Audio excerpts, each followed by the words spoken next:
Good afternoon. Happy Monday. Good to see everyone. Just one item at the top, and then we'll take your questions. The United States condemns the overnight attack by the Houthis on the United Arab Emirates and Saudi Arabia, which resulted in civilian injuries in Saudi Arabia and follows a similar Houthi incursion last week that killed 3 civilians in Abu Dhabi. We reaffirm our commitment to help strengthen the defense of our Saudi and Emirati partners. These attacks on the UAE and Saudi Arabia, as well as recent airstrikes in Yemen that killed civilians, represent a troubling escalation that only exacerbates the suffering of the Yemeni people. We call on all parties to the conflict to commit to a ceasefire, abide by their obligations under international humanitarian law, including those related to protection of all civilians, and participate fully in an inclusive, UN-led peace process. The Yemeni people urgently need a diplomatic solution to the conflict, a diplomatic solution that improves their lives and allows them to collectively determine their own future. With that, I'm happy to turn to your questions. Yes? Well, I'll start back there, as I promised, please. Okay. Great. Today's Houthis attack in UAE is the second one in the last 10 days. So these attacks have been accelerated lately.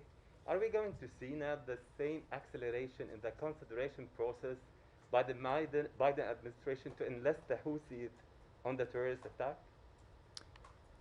To enlist them back on the terrorist attack? So list them. So this acceleration will be resulted in the same acceleration in the consideration process that's been taken care by the administration regarding putting them back on the terrorist attack. So your question is about the status of the Houthis and a potential redesignation. Well, as you know, the president spoke to this last week when he spoke to the nation in his press conference last Wednesday.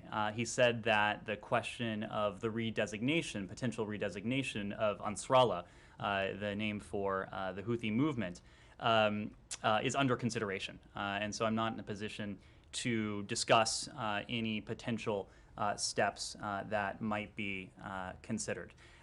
Here's what I will say, though. We will continue to work with our partners in the region, including Saudi Arabia and the UAE, to help them defend against these deplorable Houthi attacks. As the last data I saw indicated, with the help of the United States, the Kingdom of Saudi Arabia has been able to prevent about 90% of these incoming attacks from Yemen, from the Houthis. Of course, our collective goal, to get that to be 100%. But we are still, we will continue to stand by our partners on this. We are also, and we have, continuing to hold to account Houthi leaders for this reprehensible conduct. We have issued sanctions on key leaders and designations on key leaders in recent months, and we will continue to call upon all appropriate tools in our toolkit to hold these those Houthi leaders responsible for these attacks accountable. We will not relent in designating Houthi leaders and entities involved in military offensives that are threatening civilians and regional stability, perpetuating the conflict, committing human rights abuses, or violating international humanitarian law, or exacerbating the very grave humanitarian crisis according to most accounts, is the most profound humanitarian crisis on the face of the earth. But this is a complex consideration, and we spoke to this consideration in the earliest days of the administration about a year ago now, when we talked about the initial decision vis-a-vis the Houthis. Because in making that determination and in coming to that original decision, we listened to a number of stakeholders. We heard warnings from the UN. We listened to concerns from humanitarian groups. We listened to bipartisan members of Congress who were opposed to the last administration's decision to designate the Houthis as a foreign terrorist organization and an SGDT, because primarily that blanket determination could conceivably have an impact on our ability to deliver and to provide much needed humanitarian relief to the citizens of Yemen. it could also impact access to basic commodities like food and fuel. And so we heard those concerns loud and clear, and we know that about 90% of essential commodities in Yemen are imported by private businesses. And out of an abundance of caution, the suppliers of these suppliers and financial institutions may cease that activity, which is important to the humanitarian needs of the Yemeni people. So we heard those concerns loud and clear. We are taking a close look at the appropriate response. But what we will continue to do, no question about it, is to stand with UAE, stand with Saudi Arabia, and to hold to account Houthi leaders responsible for these terrorist attacks. Yeah, and just a follow-up, two more points on this issue. USA also has said in previous statements from the State Department, I believe, and the White House, that it would support UAE in defending its territories. So how does the support is going to unfold in practical terms? That's one. Two, is the U.S. going to help in prohibiting the flow of arms and financial support to the Houthis, given the fact that they are supported and backed by Iran? So to your first question, we work extensively with our Emirati partners, just as we do with our Saudi partners, to provide them with what they need to help defend themselves against these types of attacks. We will continue to do that. We will continue to work with them in different ways to help them fortify themselves against these attacks. And your second question about... Yeah. Is the U.S. going to help in prohibiting the flow of arms and financial support to the Houthis, given the fact that they are supported by Iran? Absolutely, and we have been hard at work on that, not only in this administration, but over successive administrations. You have heard our partners in the Department of Defense speak to seizures at sea, for example, of weapons that have been bound for Yemen and for the Houthis.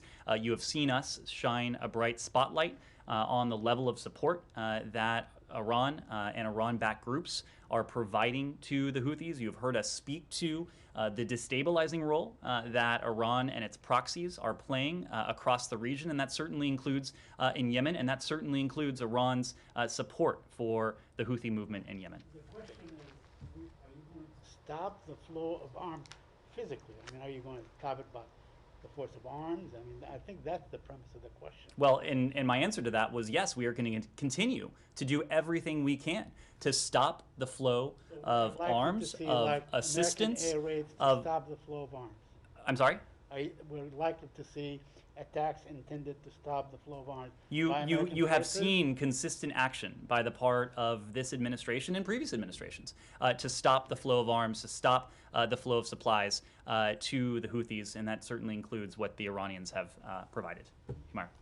Ned, on Russia, so there's going to be a call with the Europeans about deterrence. Sorry, let's close out Yemen, and then we'll come to Russia. Okay. The Houthis have claimed that they were targeting the U.S. airbase in UAE yesterday, and the U.S. military has said that they fired Patriots that intercepted their missiles. Will there be any U.S. reaction to the Houthis, and especially that they are targeting the U.S. forces in the UAE? We will continue to hold the Houthis to account for these terrorist attacks. We will do that in different ways. We have used a number of tools already, and I suspect you will see us continue to do that in the days and weeks ahead. Yemen, still? One more on Yemen. Sure. Has the U.S. reached any different conclusion about what the impact on aid delivery would be with the designation? And if not, why entertain the idea? Well, we are engaging with some of those same stakeholders I mentioned before to continue to hear their viewpoints, to garner their perspectives. Certainly, some of the concerns we heard about a year ago would still apply. The question is whether whether a redesignation would would be in the interests of the United States, would be in our security interests, would be in the security interests of our partners in the region, and would be in the interests we have in seeing an end to the conflict and the humanitarian emergency in Yemen. So it was a difficult, it's a difficult set of factors we're weighing, but as the president said, we are considering the decision. Anything else on Yemen, Humaira? Okay, take two. On Russia, so there's going to be a call with Europeans this afternoon with President Biden. I was wondering, this was asked in the White House briefing as well, but if you could shed light a little bit on what the administration hopes to achieve through this call. And we've heard President Biden last week publicly acknowledge the cracks within NATO alliance as well as with the Europeans on how exactly to respond. Has there been any improvement since then with the Europeans? Are you closer to being on the same page, and is there any reason for us to expect that after this call you will be sort of, more on the same page on how to respond to minor incursion or major incursion, whatever that may be? Okay. Humaira, as you know, we were in Europe last week. We were in Kiev. We then went to Berlin, where in addition to meeting with our German allies, the Secretary had an opportunity to meet with the so-called European Quad. Before that, we were in Europe the previous month, where we had an opportunity to meet with our NATO allies, with the OSCE. In the intervening weeks, the Secretary, the Deputy Secretary, the Undersecretary of State for Political Affairs, not to mention the President, the National Security Advisor, and many others were on the phone constantly with allies and partners to discuss this Russian aggression and the response. And I want to take issue with the premise of your question, because in all of those engagements, the in-person engagements, the conversations, the video conferences, in every single one of those engagements, we have heard, and you in turn have heard from not only us, but from our European allies and partners, individual allies, NATO, the OSCE, the G7, the European Union, the European Council. You have heard the same message. If any Russian forces move across the border, that's a renewed invasion. It will be met with a swift, severe, and united response on the part of the United States and on the part of our allies. So there is no ambiguity about that. There is no ambiguity. There is no daylight. We know that, and importantly, the Russian Federation knows that. Right. So, okay, thank you. There's quite a bit of daylight, but I'm not going to entertain that for too long. I'm wondering, can you shed a little bit light on what you guys want to achieve with this particular meeting, and then I'm going to go on to the non-paper. Well, let me come back to your flippant remark, and maybe it was just intended to be a flippant remark, but I couldn't resist. No, it's just, I mean, the president has said that there are differences of opinion, and this has been something that we've been experiencing, we've been seeing. What you have heard from the president, what you have heard from the secretary, what you have heard from the National Security Advisor, what you have heard from others, is that in the event of Russian aggression against Ukraine, there will be a response. It will be swift. It will be severe. In the event of an incursion, it will be unprecedented in terms of the steps we are prepared to take.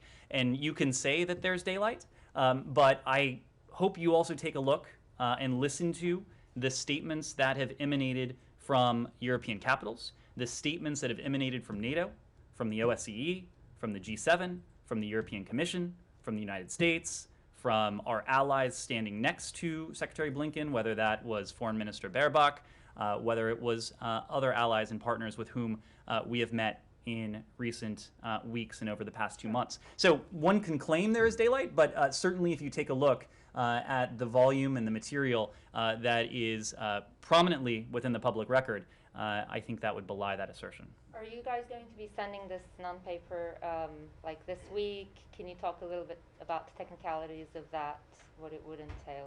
So as the Secretary said on Friday, we do expect to be in a position to send a written response this week. Before we do that, and what we are doing right now, and this gets to your earlier question about the engagement with our European allies and partners, what we have been doing, as you know and as you've seen, is constant coordination and consultation with our allies and partners on the other side of the Atlantic. We've been doing this in terms of the unprecedented, swift, strong, severe, united response that Russia would endure in the event of further aggression, but we've also been doing it in the context of the written response that we will provide to the Russian Federation, just as we've been doing it in response to what we've been saying about areas where there may be the potential for progress on reciprocal steps that could enhance our collective security. And by collective security, I mean the security of the transatlantic community, but also potentially address some of the concerns that Russia has put forward. So as we consider the next step in our engagement, and that is in fact the provision of a written response to the Russian Federation, we are sharing those ideas with we have shared those ideas with our European allies and partners. We are taking their feedback. We are incorporating that feedback into the written response, and when we're prepared to transmit it, we will. I do expect that will be this week. Francesco. Ned, so you said there's no daylight on the response, and we will see that. But there's clearly, and it's public out there, daylight on the characterization of the threat. The European, French, and others, Mr. Borrell, seem to be pretty annoyed by the alarming tone in Washington about an imminent threat, and they've been saying we don't have to get a nervous breakdown, we have to calm down, and we don't see that so imminent threat as the U.S. says. Do you still say there's an imminent threat of invasion? Why there is this difference between you and the Europeans? Francesco, we don't see the difference you refer to. What we do see, and what you can see too, are the statements. And the statement that, for example, came from the European Commission that said in strikingly similar, if not identical language to the statement that emanated from the G7 and Nato regarding the consequences that would befall the Russian Federation in the event of such aggression against Ukraine. This has not been the United States alone making this case. We have been speaking as a chorus with our European allies and partners, with multilateral institutions and bodies like NATO and the OSCE and the G7. And again, if you take a look at the language, and you won't be surprised to hear this was not unintentional, you will see strikingly similar language across our allies and partners and across these multilateral institutions. When it comes to what the Russians have planned, it is clear as day that anyone can see the massive buildup of Russian forces along Ukraine's borders. We have been very clear about our concerns when it comes to other forms of aggression and provocations that the Russians might seek to take and have already taken. But there's only one person who knows what the Russian Federation has in store for Ukraine, and that's Vladimir Putin. Our goal has been to deter and to defend against any such plans, just as we are ready to continue down the path of diplomacy and dialogue. You have seen us continue down that path of diplomacy and dialogue in a sincere and steadfast way over recent weeks. The Secretary's travel to Geneva ultimately last week was just the latest step in that process that has also involved the Deputy Secretary in her meetings with the Russian Federation at the Strategic Stability Dialogue, the meetings at the NATO-Russia Council, the engagement in the context of the OSCE, and other allies have also been engaging the Russian Federation to this end. So, to be very clear, we are prepared to continue down this path. This path can only be successful if it takes place in the context of de-escalation. But just because we are ready and engaged in the process and path of diplomacy and dialogue doesn't mean we aren't preparing with defense and deterrence.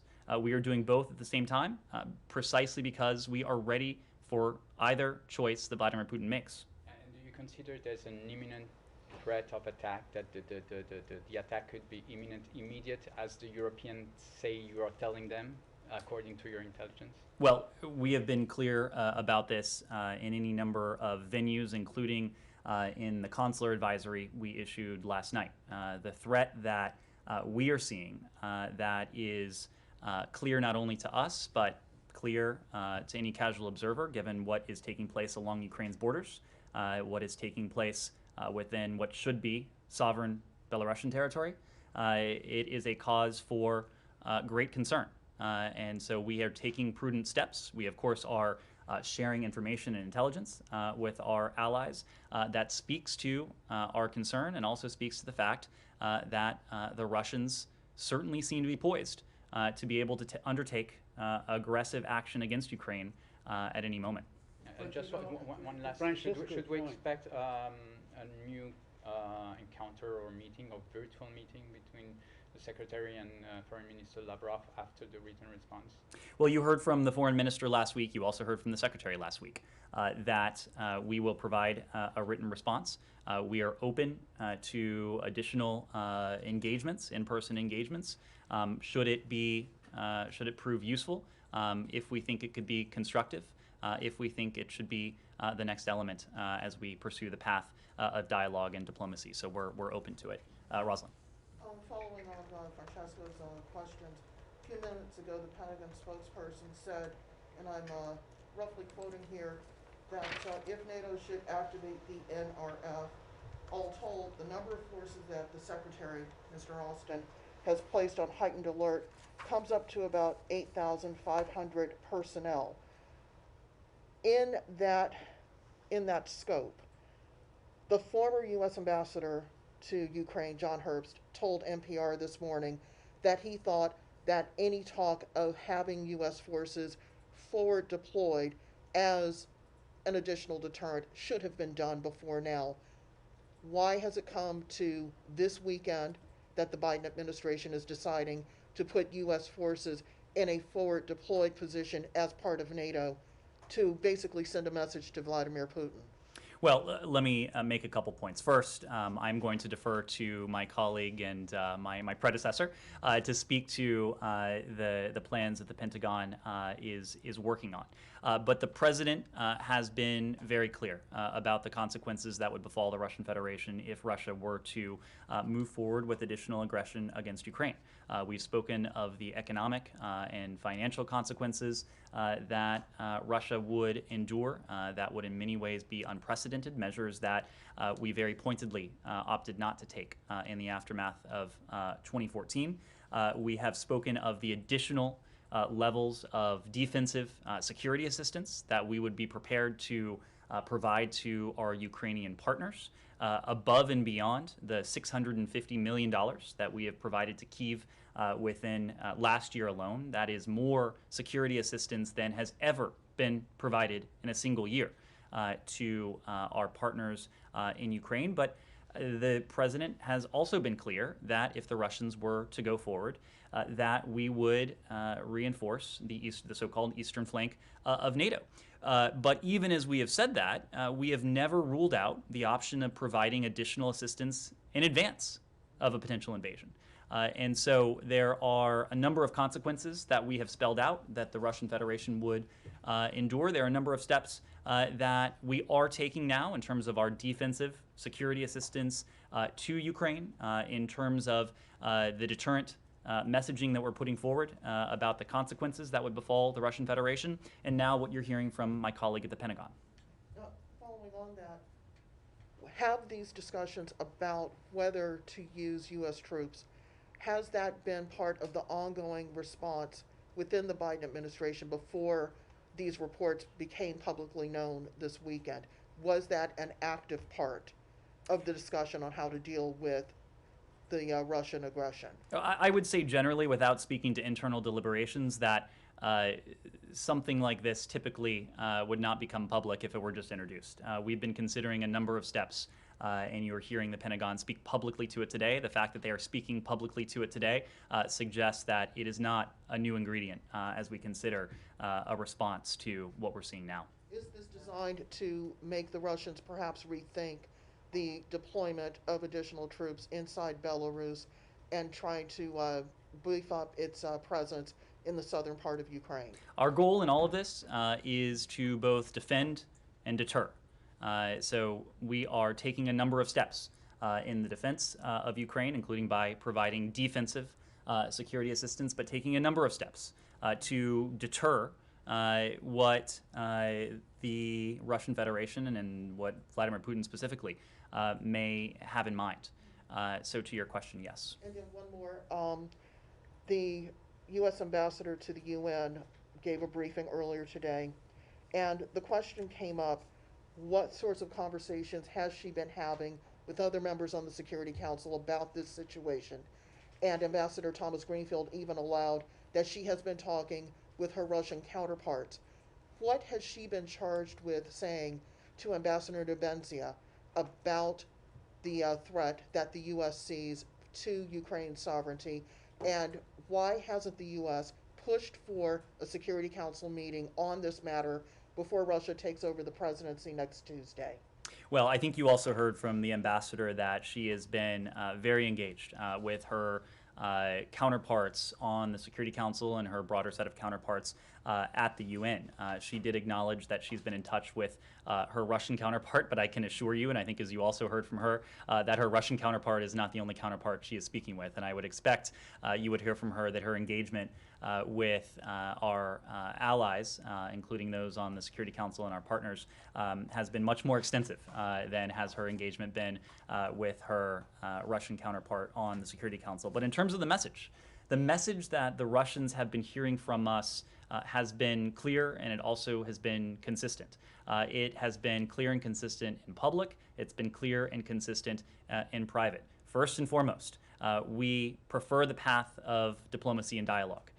We believe it's the only responsible way to pursue a de-escalation and to put an end to Russian ongoing aggression against Ukraine and any other plans that the Russian Federation may have in store. They've also heard, and they've heard this in our private engagements, but also very publicly as well, that just as we are prepared for dialogue and diplomacy, we are pursuing defense and deterrence. And we've spoken to that extensively already today. But the Russians know, because they have heard it from us directly, that we are prepared to engage. They know that there are some issues where we think that dialogue and diplomacy may redound positively on our collective security, the collective security of the transatlantic community, and it could help respond to some of the concerns that the Russian Federation has made. But they've also heard from us, and this is just as important, that there are other areas, including NATO's open door policy, where there is no trade space, absolutely none. And so across all of our engagements, whether it is the Secretary, the Deputy Secretary, Ambassador Thomas Greenfield, those messages have been clear and consistent. Saeed. I want to change topic. Anything else on okay, I see there may be a couple other questions. Ben. Yes, the partial evacuation of the embassy clearly shows you're concerned about the safety of Americans in Ukraine. And you've also made it very clear what would happen if Russia were to invade. Will you take this opportunity now also to warn Russia against harming any Americans and say what the consequence would be if they did? So let me take that question and make clear that we have no higher priority than the safety and security of Americans around the world. And last night, you heard us speak to the prudent steps we are taking in the context of our diplomatic community in Kiev, knowing that the Russians have this large military buildup, that they could well be poised to take significant aggressive action at any moment. And so the authorized departure of non-emergency employees of our embassy and the ordered departure of dependents is part and parcel of and reflective of the paramount priority we attach to the safety and security of the American people. I don't want to go into private discussions, but we have made it abundantly clear to the Russians the priority we attach to the safety and security of the American people. They know that that is our highest priority. They know that we go to extraordinary lengths to protect their safety and security, and I'll leave it at that. In terms of the numbers of people, of Americans inside Ukraine, yesterday I know that State Department wouldn't be drawn on exact numbers, but is that because you don't know how many, or you just won't say how many Americans are inside Ukraine? Our goal always is to provide you with timely and accurate information. And right now, we do not have an account that we consider to be accurate of the number of Americans, private Americans, who are resident in Ukraine. And I'll tell you why. You've heard this in the context of Afghanistan, but when Americans travel overseas, they, of course, are not required to register with the embassy in country. We always encourage Americans to register when they're traveling abroad with our so-called STEP system. But I think, as many of you can attest, when you travel overseas, you may not always do that. And some of you probably have never done that. Similarly, when Americans depart the country, they would need to deregister themselves. And so, given that many may not register in the first place, I think it is a safe assumption that many would, those who actually do register, may not remove themselves from that tally of American citizens who may be resident in a foreign country. The other point is that even when people do register, the State Department is not in a position to independently verify that a person who has signed up in STEP, the so-called STEP system, is actually an American citizen. So there are for a number of reasons, the tally, we just don't have an accurate tally at the moment. When we have messaged with the American people in private American citizen community in Kiev, in Ukraine, in recent days, we have encouraged them to fill out a form that will help us acquire greater granularity on the size of the private American citizen community in Ukraine, but that's just not something that we have right now. One more, you mentioned Afghanistan. I wonder if is there anything from Afghanistan that you learned about identifying and rescuing Americans inside a war zone that you think can be applied here? Well, these are obviously not analogous situations, and so I would hate to suggest otherwise. Our primary charge is to keep the U.S. citizen community informed of safety and security developments. That is what we did most recently yesterday evening when we issued the updated travel advisory and accompanying media note to keep them informed of safety and security developments, and that can include information on commercial travel options. We have done this because, as the president has said, military action by Russia could come at any time, and we all know, and we have all seen indications that that is the case, given the large-scale military buildup. We've also been clear that we won't be in a position to evacuate U.S. citizens, private U.S. citizens, in such a contingency, and so that is why we have encouraged private U.S. citizens who may be in Ukraine to plan accordingly, including by availing themselves of commercial options should they choose to leave the country. Even though we are reducing the size of our embassy footprint, the embassy is there to assist American citizens in this. We have the ability to provide, for example, repatriation loans for any Americans who seek to avail themselves of those commercial options to return to the United States. If you don't mind. Sure.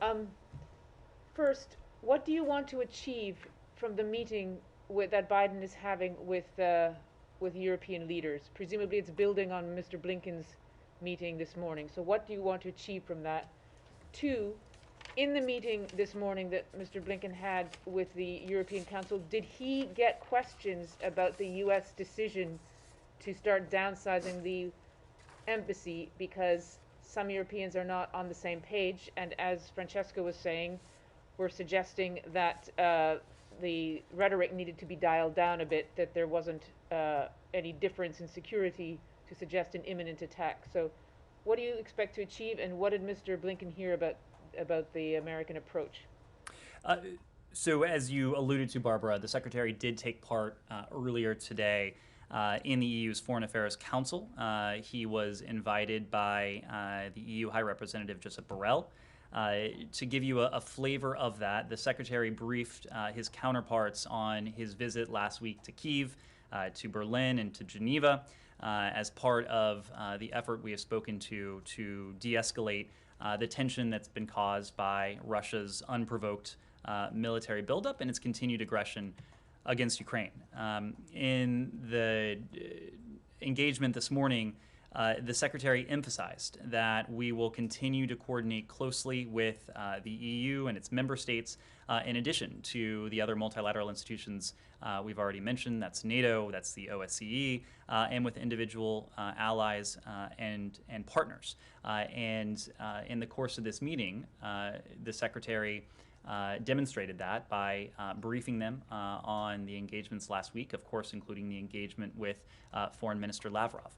You saw that shortly after the meeting with Foreign Minister Lavrov concluded on Friday, the Secretary also had a chance to speak to his Ukrainian counterpart to back brief him on those discussions. And that's a practice we've undertaken in the course of all of our engagements with our European allies, our European partners, of course, including our Ukrainian partners, because we are operating by the maxim of nothing about them without them, nothing about Ukraine without Ukraine, nothing about Europe without Europe, nothing about NATO without NATO. So the Secretary's participation in the meeting today was another opportunity and another venue for us to do just that. The President, of course, has been deeply engaged in this as well. You saw that he convened his team both in person and virtually at Camp David over the weekend to discuss this. So it should not come as a surprise that the President will have an opportunity to speak to his counterpart on these very issues with that same maxim in mind.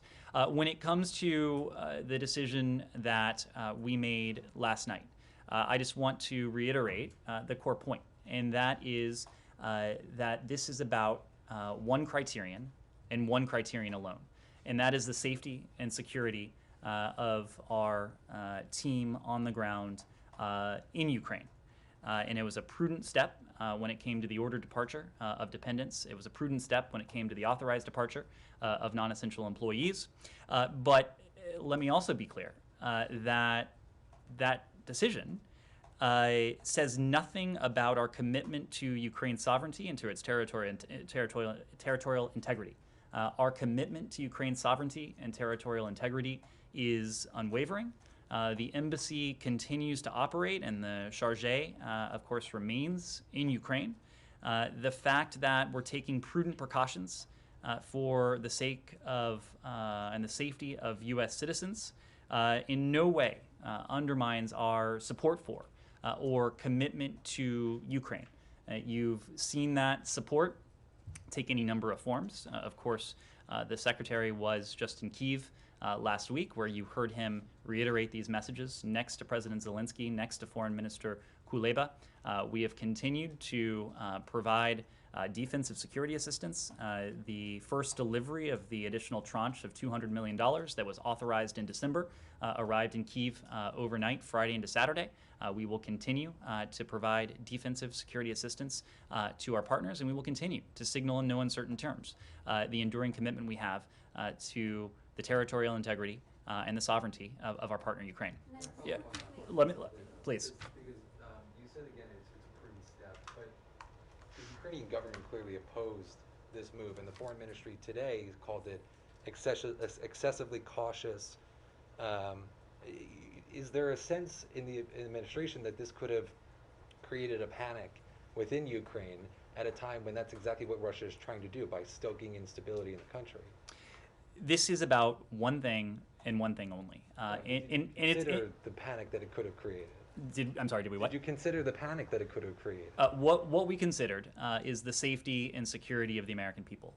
And this is a decision that only the United States government can make because it is a priority that we attach to the safety and security of, in this case, our colleagues and their families as well. This says nothing to our unwavering, unrelenting support for our Ukrainian partners.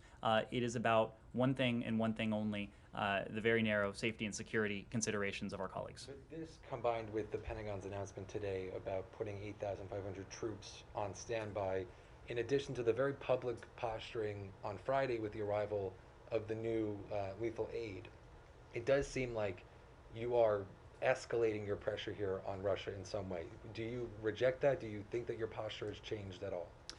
This is about defense and deterrence. What we are concerned about is the possibility of Russian aggression. That is not about defense. That is not about deterrence.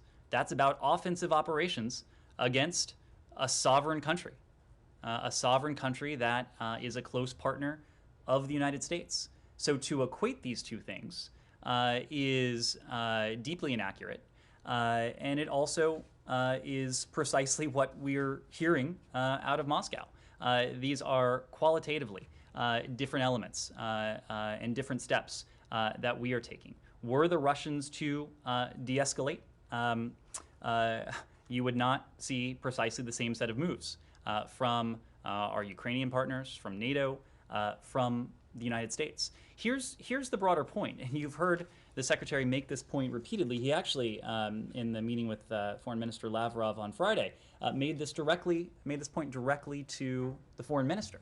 And he said the United States genuinely does not understand Russia's strategic posturing here, because across the years and in the context of this escalation, Vladimir Putin and the Russian Federation has precipitated everything that it has sought to prevent. And you've heard the Secretary speak to the increasing support for NATO membership among Ukrainians since 2014, levels of support that have just about doubled. You have heard us and NATO as an alliance speak to the reassurance initiatives that were precipitated precisely by Russia's unprovoked aggression against Ukraine in 2014. So the Russians may well complain and may well take note and point to these efforts towards defense and deterrence, but it is their aggression that has precipitated precisely what it is we're hearing and seeing them point to. And here's the other concern, and we have made no bones about this. Our concern that the Russians, as they did in 2014, may be seeking to manufacture a pretext for additional aggression against Ukraine. If you wanted to do that, this is in some ways what it would look like. That is what has concerned us for some time. It is why we have spoken to not only that concern broadly, but why we have put forward information in our possession specifically that speaks to the steps that the Russian Federation may be taking towards this end. Let me just let Connor finish. No, it's okay. Just one last question. Specifically on the question of NATO's unity, the Ukrainian foreign minister again said that Germany is undermining unity in the alliance, in part because they're blocking Estonia from transferring weapons. They won't provide weapons themselves. The comments from their naval chief over the weekend or last week. Do you have any response to that? This idea that Germany is not doing enough within the alliance to support a unified front? The Secretary had a chance to meet not only with Chancellor Scholz, but also with Foreign Minister Baerbock last week in Berlin. And the Foreign Minister was actually asked this question standing right next to the Secretary. And she spoke to precisely what Germany is doing, the important contributions that Germany is making to Ukraine. I will leave it to Germany to speak to those important contributions. But to be clear, there is no daylight among our allies and our partners about the serious consequences that would befall the Russian Federation if it were to go forward. Just one thing on Ukraine. One final thing on Ukraine. De-escalation. What would de-escalation look I mean, do they have to, now, it is alleged that they have 100,000 troops in their own territory along the border. So de-escalation would look like maybe if they withdrew 25,000 troops, 50, I mean, what would de-escalation look like? It could include that. I'm not going to be prescriptive. Is there like a figure you would like to see? Look, I'm not going to be prescriptive about that. I think de-escalation can take many forms. It can take the form of what we're seeing and what we have seen along Ukraine's borders. It can take the form of what we are seeing in terms of Russian activity and what should be another sovereign country, Belarus. It could take the form of what we're hearing from the Russian Federation. De-escalation can take many forms. It can take many forms as an initial step. And that is what we would like to see with the end goal in mind of seeing Russian forces return to their permanent barracks to cease this and put an end and reverse this buildup along Ukraine's borders, to cease with the aggressive rhetoric. De-escalation can take many forms. We would welcome any of it. Only if Russian forces are back in their barracks at all times will be considered de-escalation. No, my point is that there are many forms de-escalation can take. There's also a continuum. We would welcome, at least as an initial step, any form of de-escalation. Yes. Yeah. Are you aware of the meeting that will be held in Paris on Wednesday between Ukrainian and Russian officials, and do you expect any breakthrough? Yes. So I do not expect any American involvement in that. Let's see. As you know, we're consulting with allies and partners, including Ukraine, to determine the next steps, and we're in communication with the Russian Federation as well, as we've said. We do believe that diplomacy is the best path forward, and we're prepared to support dialogue and diplomacy that serves to de-escalate tensions. So we are supportive of those efforts that are undertaken on the part of the Russian Federation in good faith. Have you seen the tweets of your Ukrainian counterpart, spokesperson? He tweeted while we were in the briefing. I'll read super quickly. There are 129 diplomatic missions in Ukraine. Of these, only 4 have declared the departure of the family members of personnel: US, UK, Australia, and Germany. The rest, including EU, OSCE, COE, Nato, and UN, have not expressed their intention to follow such premature steps. Do you have a response to that? I don't. I don't have a response to that. My only comment would be what you've heard me say before. This is based on one criterion and one criterion alone. It's a priority we attach to the safety and security of our colleagues in Ukraine. Okay, I have an Iran question. Anything else on Russia, Ukraine? Yes.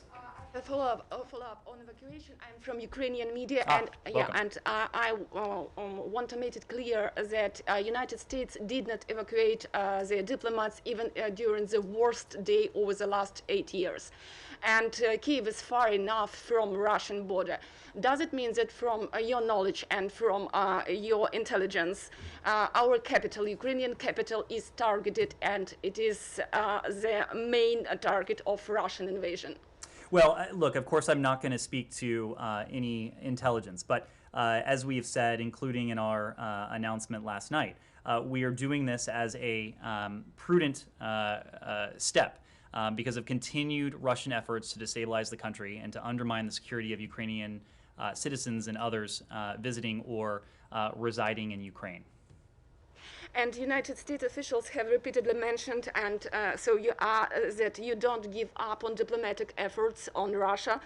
Could you please clarify? You have already mentioned about security, collective security.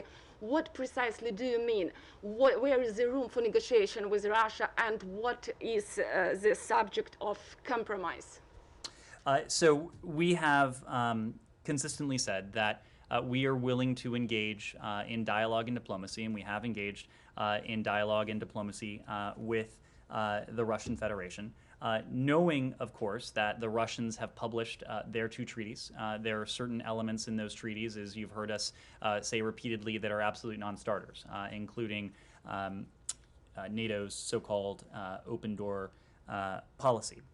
But there are other areas where dialogue and diplomacy could help improve our collective security, transatlantic security. I would make the point that even before this Russian military buildup along Ukraine's borders started, we had already undertaken two convenings of the Strategic Stability Dialogue, the venue that Deputy Secretary Sherman utilized the other week to meet with her Russian counterpart to discuss some of these issues. And the fact that the so-called SSD started after the summit between President Putin and President Biden in June speaks to the fact that we do believe there are issues when it comes to arms control, for example, where we can potentially have fruitful discussions with the Russians that could address our security concerns, meaning those of the United States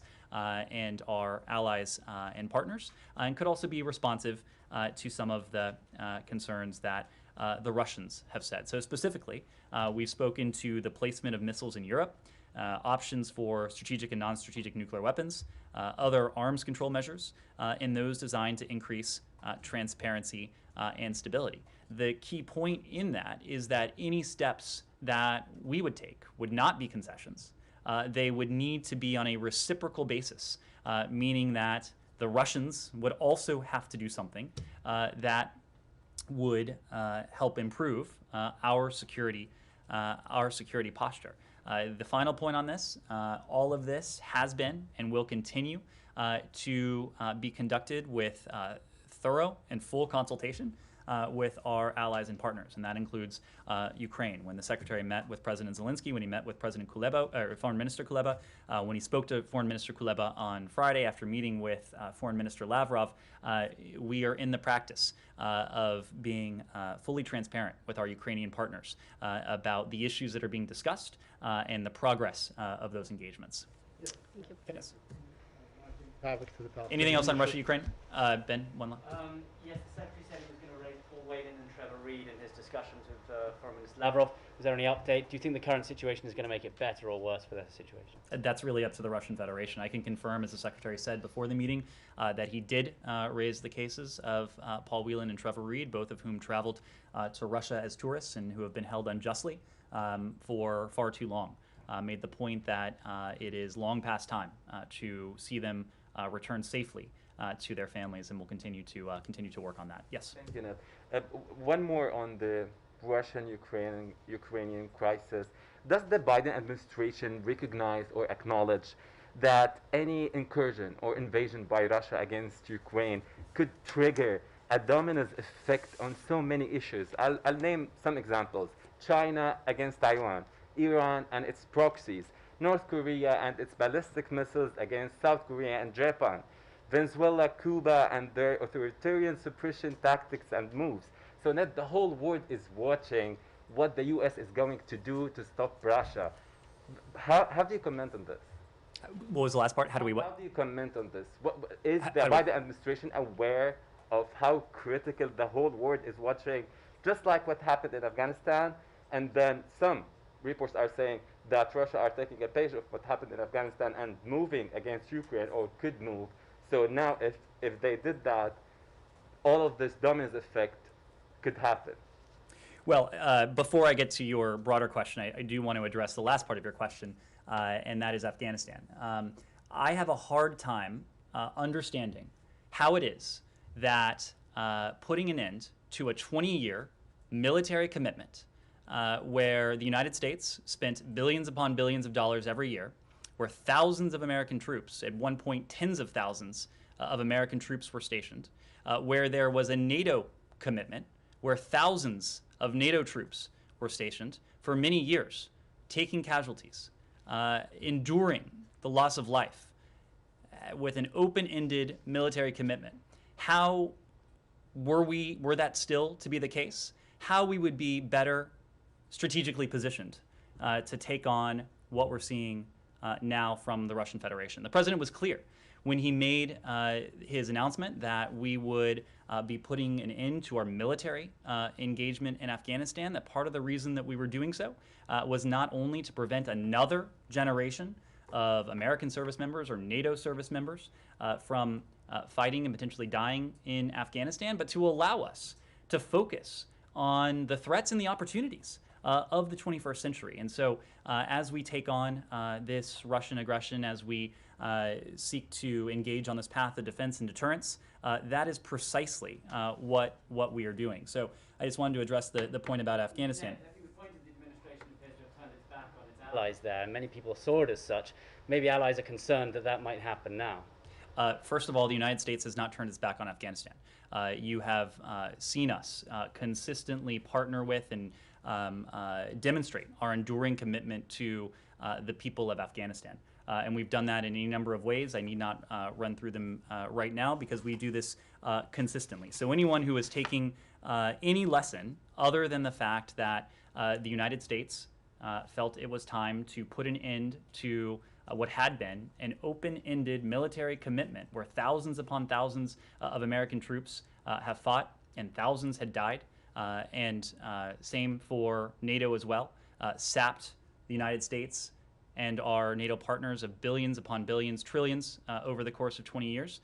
Anyone who would take any lesson from that, other than the fact that the United States is positioning itself to take on the threats and opportunities that we face now while we continue to partner with and support the people of Afghanistan, that would be mistaken analysis. But to your question, though, we have thought about that, and that is precisely why the Secretary delivered a speech in Berlin last week that was really on this very question, to make the point that what we are seeing Russia attempt and undertake against Ukraine is important in its own right, of course. Ukraine is a close partner. We have close friends in the Ukrainian people. But in some ways, this is as important as Ukraine is, even bigger than the question of a conflict, Russian-produced conflict between Russia and Ukraine. This is about what should be the inviolable rules of the so-called rules-based international order. What should be the inviolable rules that for the past 70 years since the conclusion of World War II has protected and really allowed unprecedented levels of security, of stability, of prosperity. That includes in Europe, but it also includes in areas well beyond that. And of course, you hear us talk about the rules-based international order, not only in the case of Europe, and what Russia is doing to undermine it, but in other regions too, notably the Indo-Pacific, where we have similar concerns about what certain countries have also sought to do, to undermine, to erode that rules-based international order. So it is not lost on us that the Russians and the implications of what they're doing, as important as they are for Ukraine, go well beyond Ukraine. On Iran and Kuwait. Okay, so, sure. I'll come back to you, Said. Said, you've already asked a question. You've already asked a question during this briefing. I understand. I want to change topics, though. I want to ask you about the Palestinian-American who died in Israeli custody on the 12th of January. Now, I know that you called on the Israelis that you wanted to see what were the circumstances and so on. First of all, did they respond to you? I mean, that could be any one of my brothers. You know? I'm sorry, what was the last part? That could be, never mind. I'm just saying, did they respond to you? So we have not yet seen a final report from the Israeli government. We continue to support a thorough investigation into the circumstances of the incident. We welcome receiving additional information from the Israeli government as soon as possible. We are deeply concerned by media reports of the circumstances surrounding the death of Mr. Assad, an American citizen who was found dead after the Israeli military detained him. As we've said previously, we've been in close contact with his family to offer our condolences, to provide consular services. We were represented at the wake of Mr. Assad as well. He died while being handcuffed and gagged and so on. And what kind of, do you give them a time limit? Do you trust the Israelis to do their own investigation? As I said, Saeed, we welcome receiving that information as soon as possible. I have another quick question. There are reports that there are 17 Palestinian journalists who are detained today. Is that something that you would raise with the Israelis to look into what are the circumstances of their imprisonment? we're aware of the reports that you cited. As we do around the world, we support independent journalists and media organizations, and you've heard us speak before of the indispensability of their reporting, especially in areas where tensions are high or conflict may erupt. We believe that respect for human rights, for fundamental freedoms, and a strong civil society are critically important to responsible and responsive governance. And finally, the U.S. Ambassador to the United Nations last week spoke out and highlighted the settler violence and aggression against the Palestinians. Yet we have seen only, increase in the violence over the past few days. Is that something that you would raise, or you are too busy with issues like Ukraine and Iran and all these things? I mean, understandably so. Saeed, we're a large government, we're a large department. Not to use an overused metaphor, but we can walk and chew gum at the same time. When it comes to the issue you raised, you've heard us speak to this. You cited some comments recently. The State Department has previously commented on this as well. We believe it is critical for all parties to refrain from steps that exacerbate tensions and undercut efforts to advance a negotiated two-state solution. This includes violence against civilians and settler violence. Sure. So 2 Iran questions. Yeah. Sure. Yeah. Iran's foreign minister on Monday said they're ready to consider direct talks with the United States if they feel they can get a good deal with guarantees. Either way, has there been any communication on this? And are you guys considering having direct talks with them? Humaira, as you know, we are prepared to meet directly. We have consistently held the position that it would be much more productive to engage with Iran directly on both JCPOA negotiations and on other issues. This extends to bilateral as well as multilateral formats. Meeting directly would enable more efficient communication, which is urgently needed to swiftly reach an understanding on a mutual return to compliance with the JCPOA. We've made this point before, but given the pace of Iran's nuclear advancements, time is running very short until the non-proliferation benefits that the JCPOA conveyed as initially drafted in 2015 and implemented in 2016 are outweighed by the nuclear advancements that Iran has made. So we are seeking to conduct this diplomacy urgently, and we've been consistently very clear that being able to engage directly would serve those purposes. Given your position just now and what they said, should we expect this to happen soon? Is there any reason why this could happen soon? Has there been any communication indirectly about making this happen soon? You would have to ask officials in Tehran.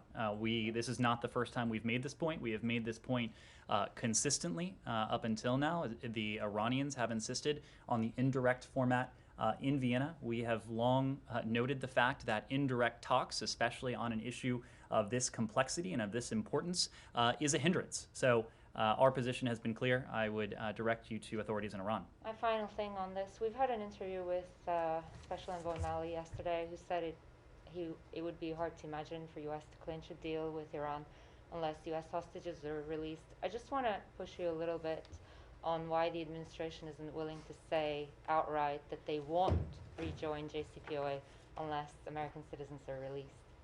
Well, what the special envoy said is that it is, quote, very hard for us to imagine getting back into the nuclear deal while 4 innocent Americans are being held hostage by Iran. Yeah. This is the point he has made repeatedly before. So this should not be news. It also, I can tell you, is not news to the Iranians. They have heard this position indirectly from us before as well. But the special envoy also made the point that these issues are operating on separate tracks. And they're operating on separate tracks for a very simple reason. A mutual return to compliance with the JCPOA is, at best, an uncertain proposition. We want to see these Americans who have been held against their will for years on end, away from their families, returned as soon as possible. It would not serve our purposes, it would not serve their interests to tie their fates to a proposition that I said before is uncertain at best. So that is why it certainly colors our interactions, but these are operating on separate tracks. So the way you tell me, it looks very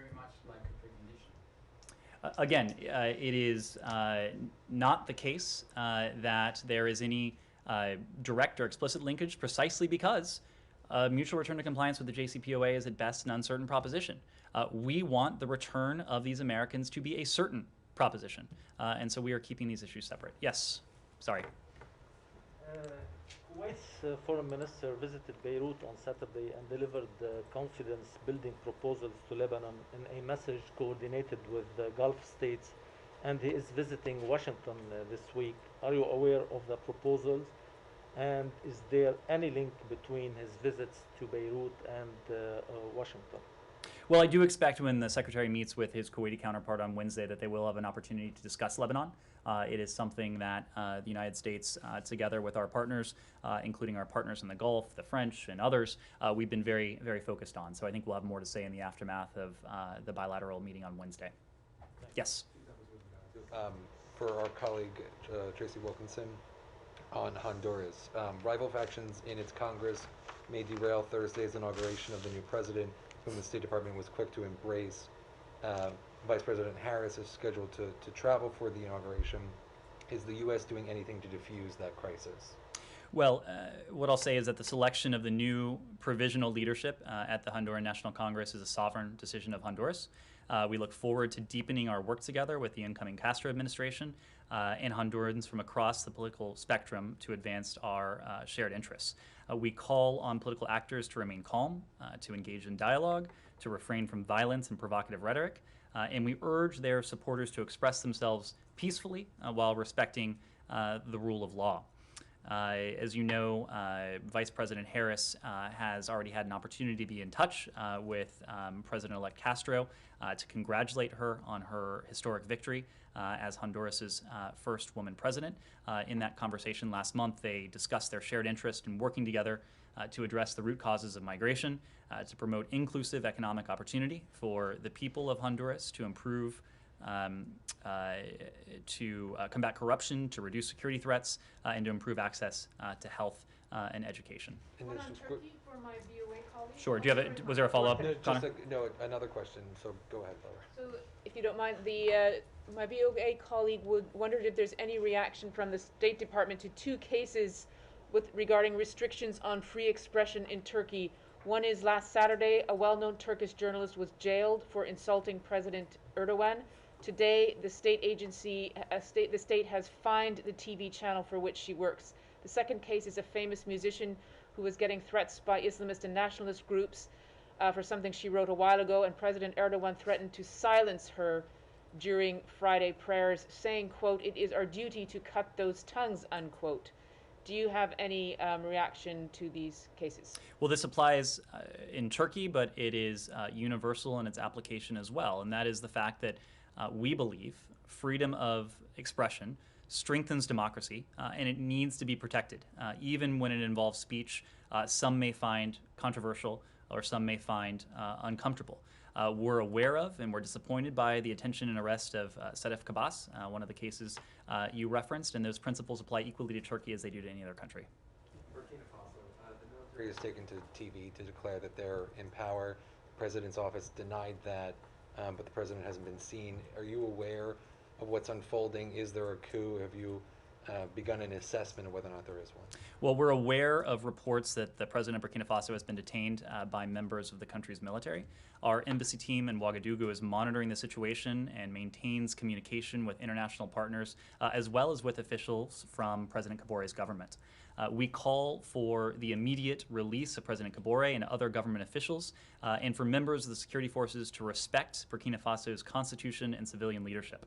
We urge all sides in this fluid situation to remain calm and to seek dialogue as a means to resolve grievances. Our embassy in Ouagadougou has advised U.S. citizens in Burkina Faso that a mandatory curfew has been implemented by local authorities, and U.S. citizens are advised to take shelter, avoid large crowds, and to monitor local media for updates. The U.S. provides a significant amount of aid to Burkina Faso. Are you undertaking a coup assessment? So this is an evolving situation. It's a situation that remains fluid. It has continued to develop even within recent hours, so it's too soon to characterize, at least officially for us, the nature of ongoing developments. We have called for restraint by all actors as we carefully review the events on the ground for any potential impact on our assistance. Iran, very quick follow-up. AFP just reported that, or attributed to a high-level American officials as saying they would like to see direct talks with Iran. Can you confirm that? You want direct talks with Iran on? I thought we just discussed this for 5 minutes with Sorry, Emirates. I Yep, must we do. I must have missed it. Okay. Yes, yes. All right. So what is hoped to be achieved by direct talks instead of what's going on in Vienna now? Well, we just had a rather lengthy exchange on this, so I would refer you to that. A couple final questions. Yes, please. Yes. Is there any update you can give on the ISIS jailbreak in northern Syria, either in terms of coalition support and the number of escapees, and then just what does the strike, or what does it say about the SDF's ability to secure the facilities, and do you see this as an intelligence failure on the part of the coalition? Well, as you probably saw, we issued a statement on this over the weekend, and we condemned the ISIS attack last week on the Hasaka Detention Center in northeast Syria, which we understand to have been an attempt to free detained ISIS fighters. We commend the SDF for their swift response and continued commitment to the fight against ISIS. And this attack, in our mind, highlights the importance of and the need to fully fund the global coalition to defeat ISIS's initiatives to improve and secure humane detention of ISIS fighters, including by strengthening detention facility security. To us, it also underscores the urgent need for countries of origin to repatriate, rehabilitate, reintegrate, and prosecute, where appropriate, their nationals detained in northeast Syria. We remain committed to the enduring global defeat of ISIS, working by, with, and through the coalition and our local partners. But beyond that, for tactical developments on the ground, I need to refer you to DoD. Ben. Last night, the State Department said that if there was an invasion of Ukraine, that the U.S. would be unable to evacuate its citizens. I wondered if you could just explain why that would be. Ben, this is historically always been the case. Our primary charge is to provide updates and developments and to ensure communication to the private American citizen community in any country, including when we undertake something like order departure or authorized departure. I know the recent experience of Afghanistan may color the sense that some people have about this, but Afghanistan, for reasons that we all know well, was unique. It was something that the United States government had not done before. And as you have heard us say, in the context of Ethiopia, Ukraine, and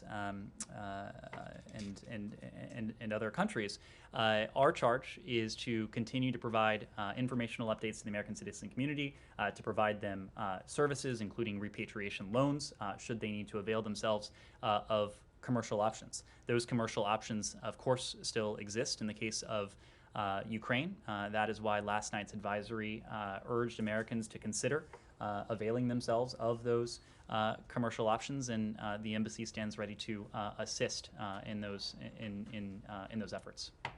Thank you all.